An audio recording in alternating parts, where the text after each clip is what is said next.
ساب وظيفة مرموقة عشان حبه في الأكل. إمبراطور الريسبي، أصحابه بيسموه السبع، ونمرة عربيته 7. بيحب المطبخ وبيعشق الطبخ. شايف إن الأكل ده علم. صاحب براءة اختراع شوربة الاستاكوزا. صاحب مطاعم سمك شهيرة بالتجمع، وزار مطعمه نخبة من ألمع الفنانين ولاعيبة الكورة. بيحب بيزنس المطاعم والكافيهات أكتر من أي حاجة. عنده خلطات سحرية لكل أنواع الأكل.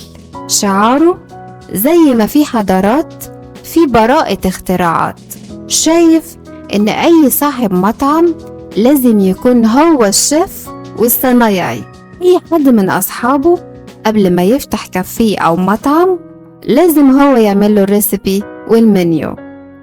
شايف إن الأكل علم، وإن الخلطة والتتبيلة أساس النجاح. بيقول إن عنده خلطة سحرية في مطعمه، أقوى خلطة في العالم. هيعلم كل ست بيت تكون أشطر من الشيف براك.